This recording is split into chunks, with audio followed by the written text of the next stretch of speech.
Hey, TechKnowSurge. When we're trying to protect our cybersecurity domain, it's helpful to keep in mind who might be attacking it and what their reasoning might be. Then we can better understand how to protect our network. So let's get into threat agents and see what that looks like.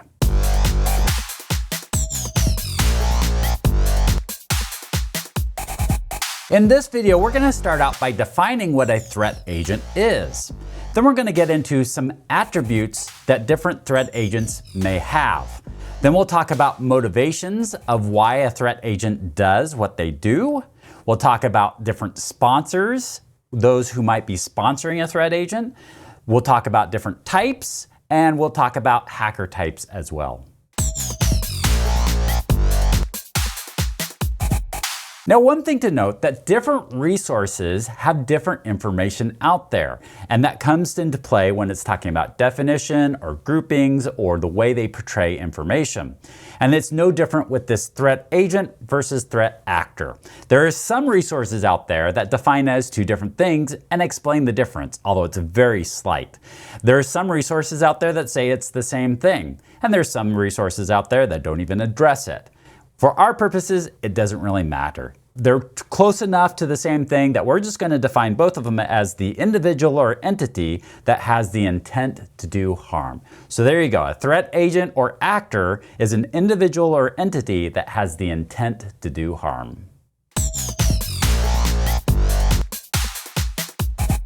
So why would a threat agent want to do harm? Well, there's lots of reasons, and there's other attributes that we can associate with a threat agent as well. So let's take a look at some of those. First of all, what is the relationship of the threat agent to the organization? So for an instance, let's say it is somebody trying to hack an organization or trying to commit espionage against a corporation or trying to do something to an organization.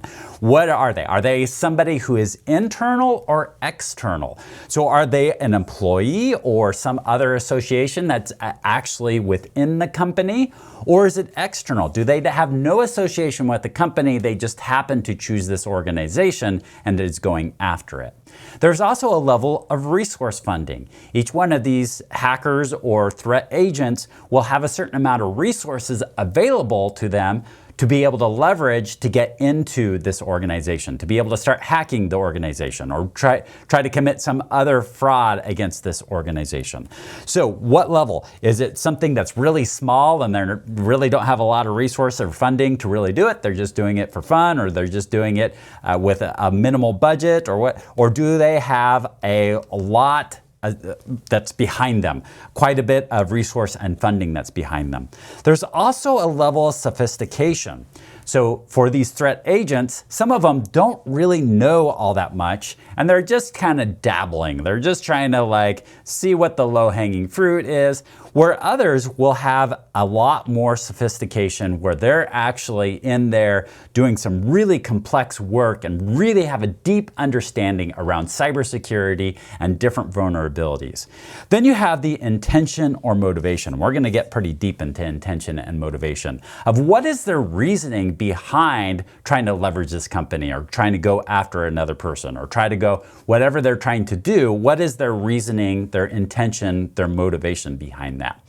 And for instance, it could be just monetary. They could be going after some sort of money, or they could be information.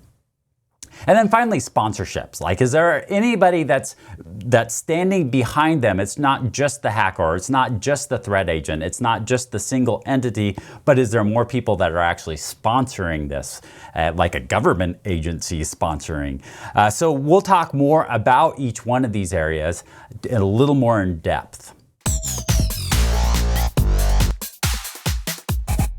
So what would be the motivation of a threat agent to do what they're doing? Well, it could be financial, it could be for information, it could be because they want to see a change, it could be for self-gratification, could be for retribution. So let's take a look at a few of these. First of all, financial, well, that's pretty straightforward. That just means money. Information, that's pretty straightforward as well. Although it's probably more associated, if it's information, they'll probably want to use that information to make some sort of change or for some sort of financial gain. So it's probably not the underlying reason. They're just getting the information for some other underlying reason.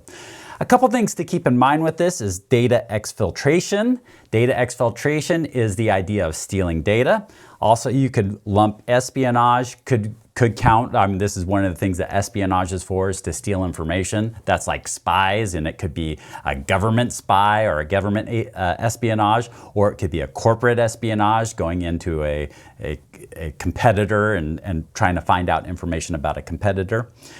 A big reason, a big motivation why certain hackers and threat agents do what they do is because they want to see some sort of change. Maybe it's some sort of philosophical change, political, ethical. Cyber terrorism could fall under this. Cyber warfare could fall under this. That there is some big value difference that they want to see a change in, and so this is what they're going after. This is what they're trying to make happen. Another thing would be self-gratification. There are some that just get this high off of doing what they do, such as curiosity. They have a curiosity and want to figure things out. Maybe it's intellectually challenging. Maybe by attacking something like a government website or something big, they get a certain amount of confidence and pride and ego out of it, some sort of power. They possibly get some sort of notoriety or fame or peer recognition out of it. So there's a lot of different reasons that might go into why somebody might feel like, oh, this is exhilarating. This is something that I want to continue to do because I get excited about it. There's also, somebody could have just retribution. This could be something specific, like they're doing retribution against a specific person or a company, or it could be just in general that they've got dealt a bad hand in life and now they want to just take it out on everyone. So this looks like maybe they just have a vindictive personality. Maybe they just want to create disruption and chaos, and they get a high off of that. Maybe they're just a bully. I think of a bully when I think of this. Maybe they're out for some sort of revenge. And then I saw one of the sites mention testing. I don't know that this is necessarily a threat agent. This is one of the motivations that we do testing on our network to make sure that they're secure and everything. I thought I'd throw that in there, but I don't know that a threat agent would necessarily want to be doing testing. Although maybe if they see themselves as a white hat or a gray hat hacker, maybe that would fall under that. And then there is something called shadow IT. So maybe somebody just wants to get some work done. And we're going to talk more about shadow IT, so I'm not going to get too in depth into that on this slide. Now, a lot of times we think of somebody on their own, in their bedroom, in their office, sitting there trying to hack the government or hack but that is out there. But actually what's becoming more prevalent is being sponsored by somebody. It could be a state or nation. It could be a organized crime. This is a huge one right now with scam artists. There's whole companies out there that are calling up people and doing scams and stuff, and they're making tons of money off of it. There's other groups and organizations like cyber terrorism that happens.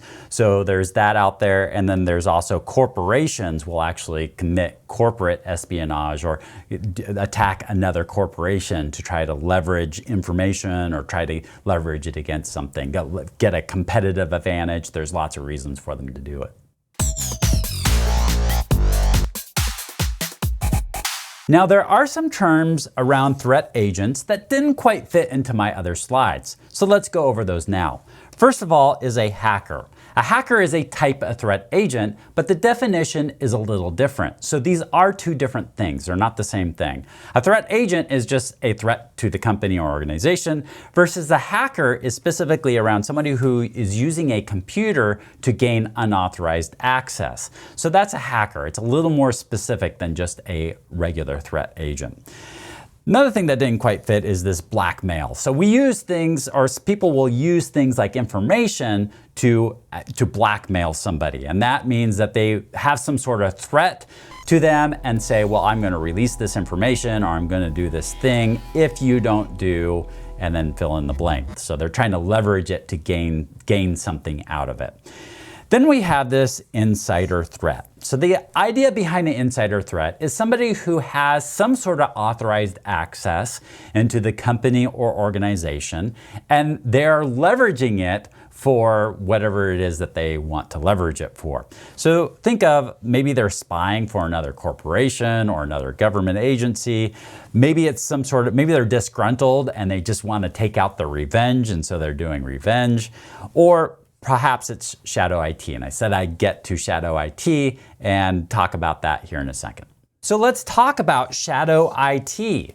Shadow IT is probably the most prevalent threat that I've seen and encountered.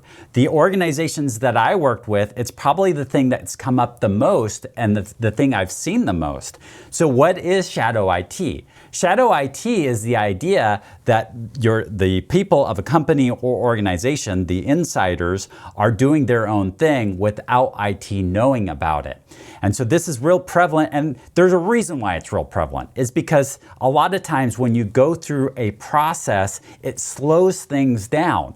And there are people within the company that don't want that to be slowed down. They don't want barriers. They want to do their work and they want to make it happen. And to a certain degree, I can sympathize with that. I can understand that they want to do their work, and what times when they have to go through an official process, it becomes problematic. But those processes are in place for a reason. And so really, the reason why shadow IT is so prevalent is because people want to get things done. But the problem is that they don't get things done right, and it's like rolling the dice. So a good example of this is that somebody were to go out and set up a free account for some sort of software that's out there, because there's a lot of freemium software out there, and they upload some company data into it, and they've got it shared out to maybe a couple customers, or there's this information that's out there that's not on an IT approved system. And then that person leaves the company, and at the same time, they're the only ones that had access to this data. And now no one knows about the data, or they don't know how to get to the data, or the data goes offline and the customers don't have it, or there's a whole host of reasons why this becomes very problematic. And it's not going to become problematic every time. It's like rolling a dice once again, but when it does become problematic, it can be really devastating to the company.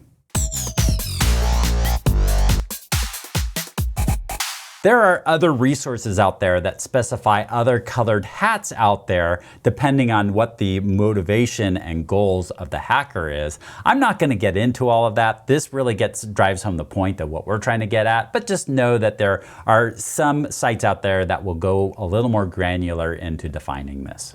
And a few last terms here that we'll cover. One of them is a script kiddie.